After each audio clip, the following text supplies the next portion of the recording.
Hello and welcome to the After Show Afterthoughts. We have Melba Tolliver here. We are both now in the same space. We do have a couple of attendees. Thank you very much for coming in. And we wanted, you know what, one of the things, Melba, that you were talking about is what you want to talk about next week.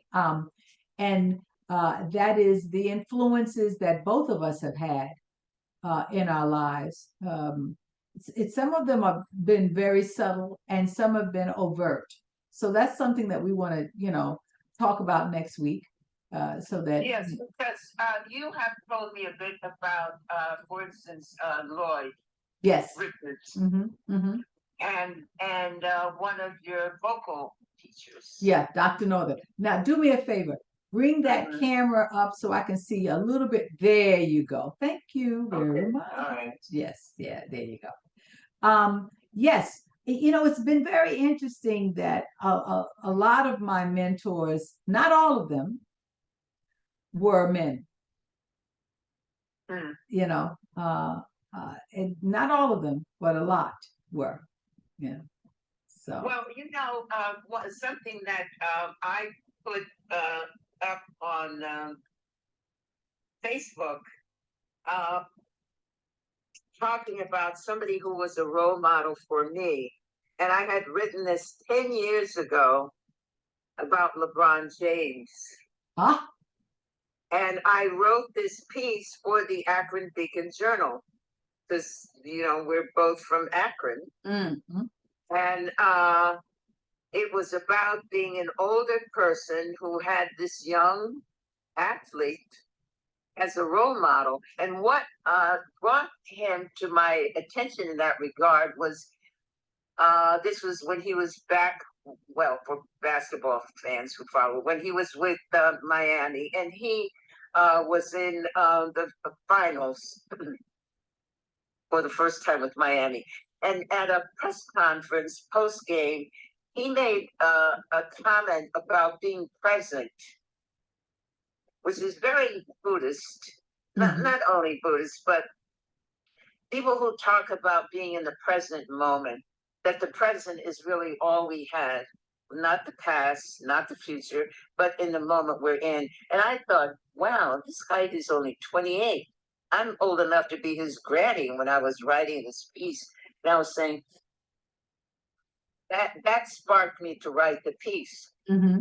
And then when LeBron recently broke the scoring record for NBA players, passing Kareem Abdul-Jabbar, he was dressed at some kind of press conference or something in a really sharp suit, and he had this lapel pin in place that said "Be present." Mm. So I was reminded. I said this is still very much a part of his life philosophy. Yeah. Yeah. Yeah. Be present. And I had noticed this about him 10 years prior, but here it was 10 years later. And so I said, let me bring this piece back out, and whoever reads it, maybe they'll like it or they won't or whatever. But anyway, I was just saying, you don't have to be old. I was thanking him that you don't have to be old. You don't have to be perfect to be a role model for somebody. Yeah. Because in that regard, he is a role model for me. His perseverance, his practice, just resonated for me. He's somebody who takes what he does really, really behind all the headlines and the hoopla and all that stuff. He is committed to the work that he does. Yes. It's about the work for him. It really is about the work. It's about the practice. It is, and perseverance. It is. It's about the work, and it's about his humanity. Mm-hmm. He has a great humanity. I believe. I don't follow basketball the way I used to. I used to know everybody, but I don't know. But I do know him a bit. I ask Carl about him every once in a while, and I'm impressed by his concern for the society at large. And it's not cosmetic. It's not, let me get involved in this so I can have a photo op with the, it is a sincere concern about where we are and who we are as a people and where we're going, along with, you know, I think there's a commercial where he's talking to his son. I think his son wants to be in basketball, and he's talking about it's about getting there. It's about focus on the work to get there. Don't focus about all the accolades and everything else that everybody tells. Just focus on the work. If the work is sufficient, you will get all the rest of it. But if you do it for the accolades and everything, then you miss the mark. You miss the mark, you know. Yeah, I do like it. I do like it. And for somebody as young, because he was being recruited while he was still in High school. Yes, yes. You know, and it's not like he had this strong parental guidance. He really did not. I mean, well, I'm not going to speak for him, but he did not have the kind of upbringing that people would have some kind of expectations for. Yeah, I hear you. And I just really, I think about him often, and I just, and again, so when you were saying some of your most important teachers were men, some of my most important teachers have been people that other people might not expect. Yes. That they would be my teachers. Yeah. But they have been. That's another thing that's so important. We never know who's watching us. No. And who, I mean, I've been fortunate because being out in the public for as long as I have been, and people have written to me and asked me advice and so on and so forth. So I do get to hear some of that. But I think of some teachers who were so important in my life, and I think, wow, if only Miss Lewis could see me now. I think that of the few teachers who saw a little spark, they didn't see a lot, but they saw a little spark, and they thought, well, you're going to be okay. You're going to be okay. You weren't the most revered student in the class, even though you could compete, but you could compete in a different way. There were very smart people in my class, but they couldn't articulate. And so I could talk loudly. and that made a difference. I got my point across, even if it was a minor point. I remember doing a graduation speech, and the two smartest people in the class got, the valedictorians talking, and they came up and they were really kind of meek, and they saw it, but I got to talk about the colors of the flag and school colors. And when I came up, I was like this, and everybody went, well, we could hear her. I mean, that was that they were saying, boy, your daughter was really getting there. And they were saying to my mother after graduation, there were just little sparks that people picked up on, and then it's up to you to develop it. You can lead a horse to water, but you can't make them drink. Exactly. And the thing, when the student is ready, when the pupil is ready, the teacher appears. You do have to be available. Yes, you do. That. And to recognize that someone is there. Sometimes a teacher is someone that you think didn't know as much as you did.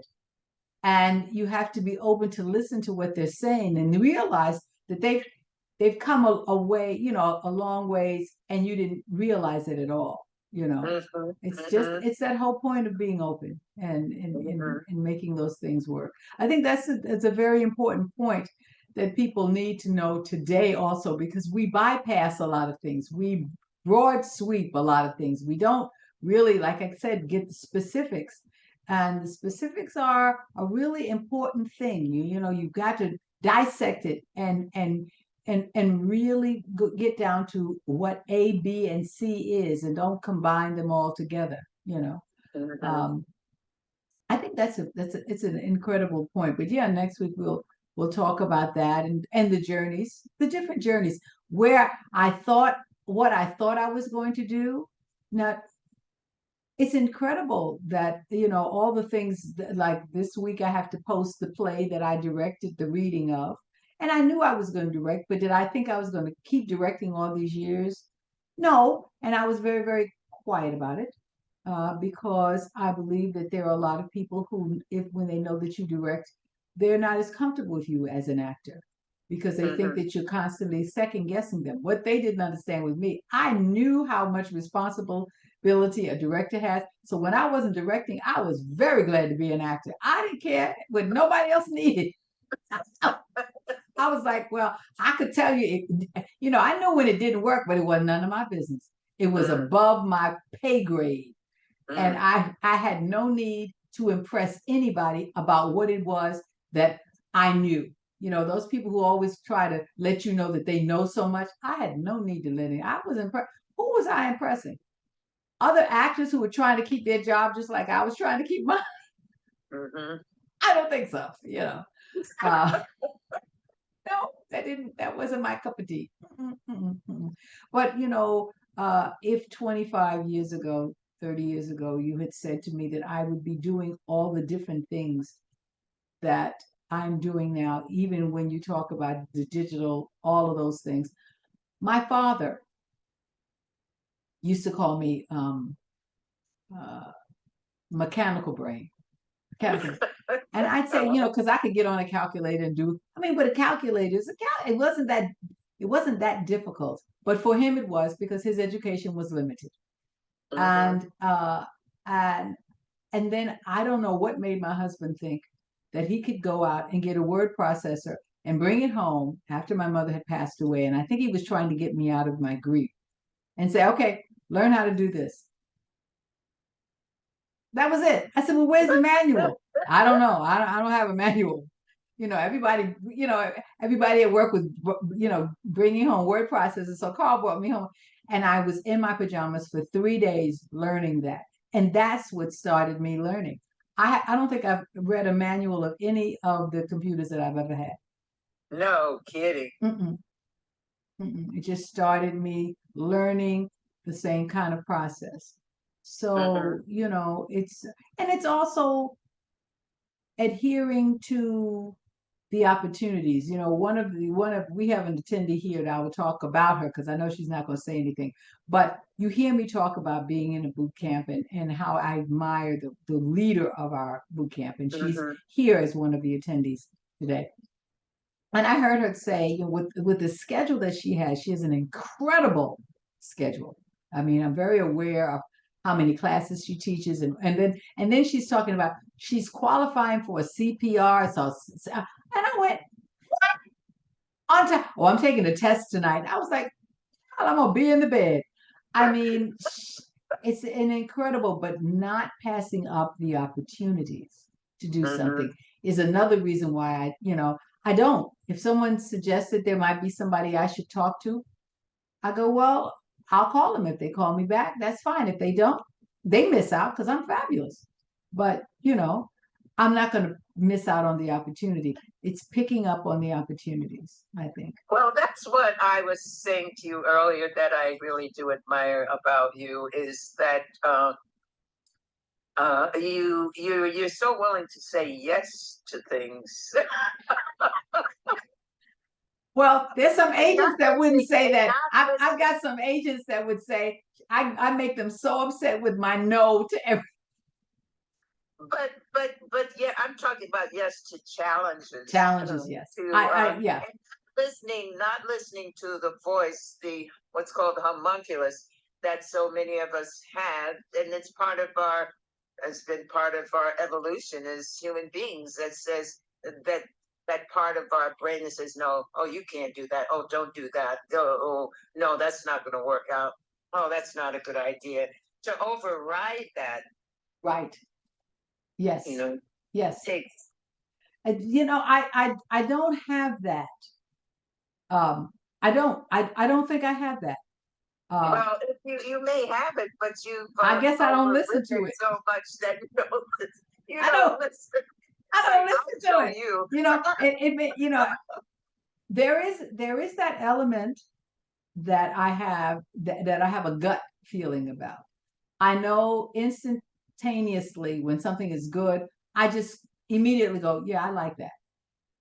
And when I have to hesitate, that's my yellow light because I have the green light, the yellow light, and the red light. My yellow light is when I have to think about it a lot.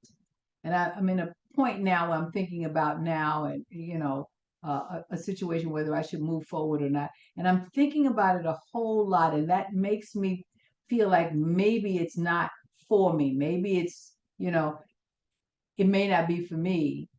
It may be better for the other party, but it may not be great for me. And how do I make that? Am I being selfish saying, well, this is not for me, but I can help other people by doing it? So that's the voice that I have. That is a voice that I have that gives me that yellow light. And then when something turns to red, it's over. I mean, I don't even consider it anymore. I mean, I go, no, no, that's just not me. That's not my thing. But I don't know what's happening to the sound. Do you hear me? yes, I hear you. But I'm not hearing you very well. You're not. Well, okay. I don't know. I didn't change anything. I didn't change anything. Okay, now I do. Okay. Thank you, Mamie. Mamie wrote in the chat, you both are incredible women who have a wonderful love. Oh, wait, it went away. I hate the chat when it comes up and then it just who have a wonderful love and respect for the business of show and life. I love how Miss Tolliver mentioned LeBron James. It shows how we can all learn from each other. Thank you for this masterclass. I look forward to next week. Oh, This is the woman I'm telling. She's fierce. She's fierce. She's I just I've never met anyone who is so supportive at every moment. At every moment, what she can do for someone else. When some people say, "Well, you never met anybody like that." No, I have some really good friends, and they can be supportive when they're supportive. But this woman, everybody that you think, well, she's friendly with this one, she'll be supportive. No, no, no, no, no. Everybody that comes down the line, I'm going to go and support this one. I'm going to go and do this, and she deserves all the accolades and all, I believe, of the praise of her professionalism, of her taking on opportunities that are given to her. And I encourage her. I said, do more. This boot camp is an incredible thing. I said to myself, well, I think I'd like to do it like once a year, but it might kill me. I love that background too, Lynnie. Oh, these are, now that's a picture. I took this picture on my father's 100th birthday, the month after Joanne passed away in 2015. That's the picture that's on the front of my book. This picture is Sam Norkin, who used to sketch for the New York Post and Times. I never got a Hirschfeld, but Sam would follow me in every concert or anything that I did. And this was, I was doing a concert, Club Act, and he sketched me. And when he passed away, he willed me I had two of his sketches of me that were in newspapers, but those sketches of me that he had done over the years and he willed them all to me. Wonderful. But talking about Al Hirschfeld, now that was a name. And when I was working at Channel 7, I did a profile of him. Did you? Because his work was so distinctive. It was. And so yes, it looking was. forward to it. And he actually hid his daughter's name. Nina. In those Nina. pieces. Nina. Yes. Nina was everywhere. Yes. See, this is what I mean. This connectedness. Now, how long has he been gone, right? Wow. And here we are talking about him. Yeah, long time. I mean, these people who capture, I'm so grateful to have been captured in so many different instances and so many different characters. Like you say, we are our own history. We really are. Exactly. We are our history, and we Exactly. tell our own story, and it's our responsibility. And I've over years, really collected all of the images that different people have of me, how they see me. Now, I don't know if I see me like that, but that's how he Mhm. saw me, Mhm. and and I thought I would put them both together, the photograph of me, and then the sketch, the imagery. Yeah, it's a wonderful graphic. Well, It's thank really you. wonderful. There you go. Thank And you. this is what I mean about when I was talking earlier about the production. If you're working as I did in a place like WABC, there's a whole department trying to come up with something that you came up with yourself, Well, but a but whole graphics department. And then, but also I have access to it. Before we didn't have, I have personal access. Both of these, all I do was take a picture of them and put them together. And Facebook actually well, did that. yes, you can say that's all I did, but the thing is, see, you're underestimating this. People who study graphic design to see what works and why it works is something that you had a vision and you did it and it works. Yeah, you I'm know, just saying that in ordinary circumstances, there are whole departments. That's all their job is. It's not just for one show, obviously, but this that's is what. their Yeah, work. and you know what? But I tell you, one of the reasons why I think that I am good at finding what works for me is for years I relied upon people to find imagery that worked for me, and it didn't. It didn't represent me. I was not satisfied with it. I was Uh-huh. like, no, that's not right. No, that's not. No, that's not. No, that's not right.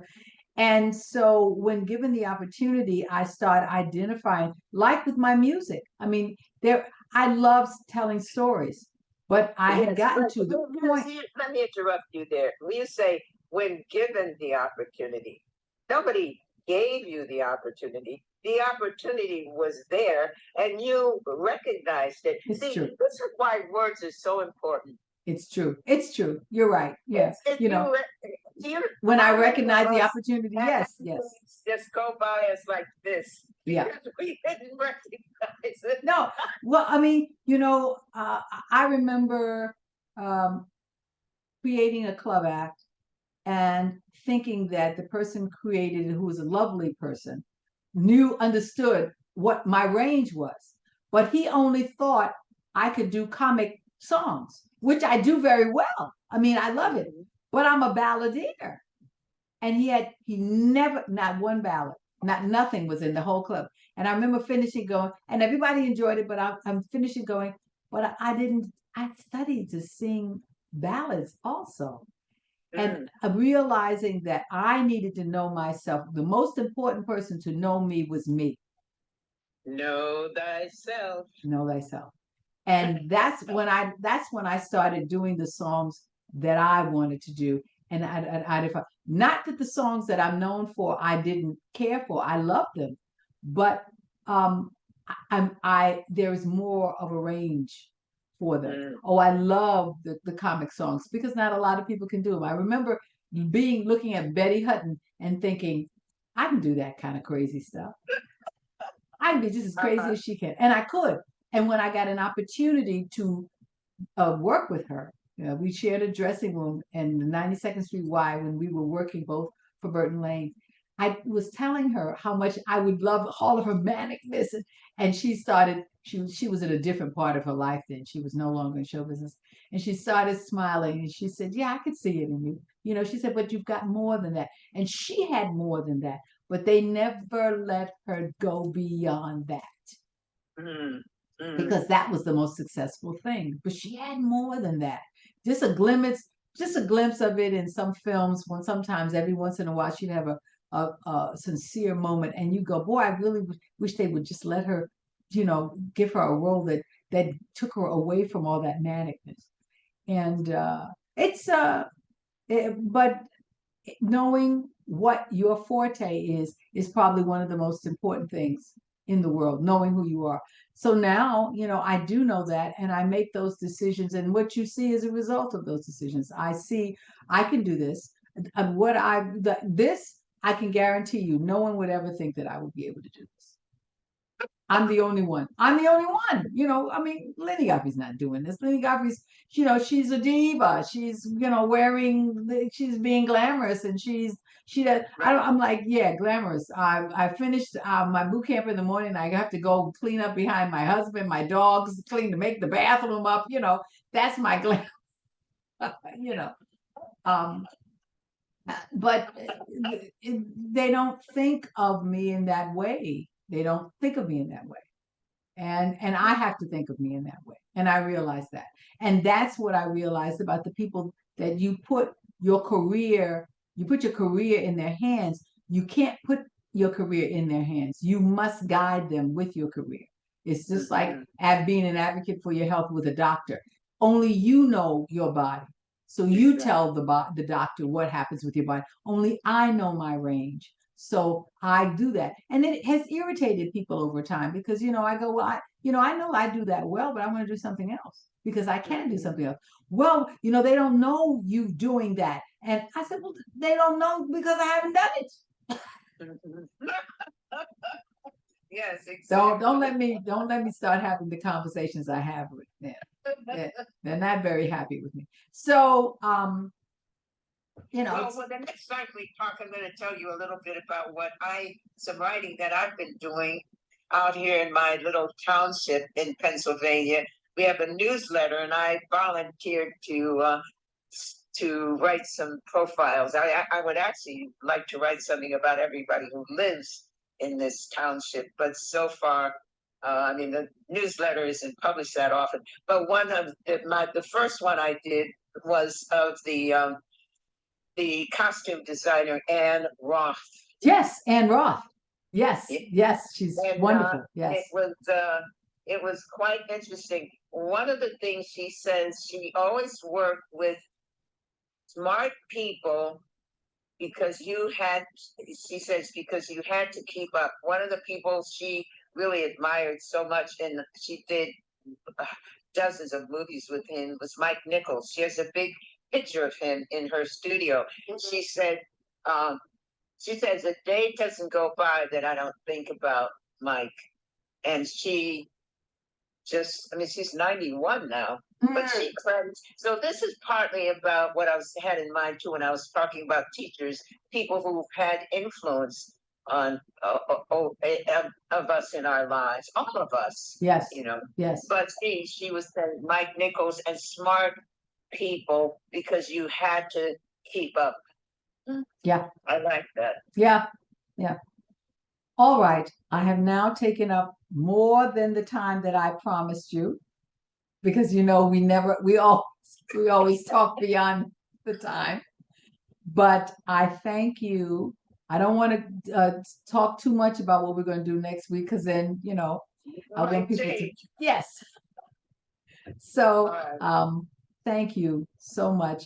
I'm going to end this recording. Stay on for me for a few minutes, but I'm going to end this recording. I'm going to thank everybody for coming to the after show Afterthoughts with Lynnie Godfrey and Melba Tolliver. And I look forward to us being on this in the same position next week, God willing, and talking about different things. And I think it's really a wonderful start at the end of my season. We have only about 7 more episodes to go. And every single one of them is, I think, something that's going to be a learning experience for the audience. And I'm very proud of that. So thank you. Should be. Thank you. You should be. Thank okay. You. Bye, everybody. Bye-bye, everybody.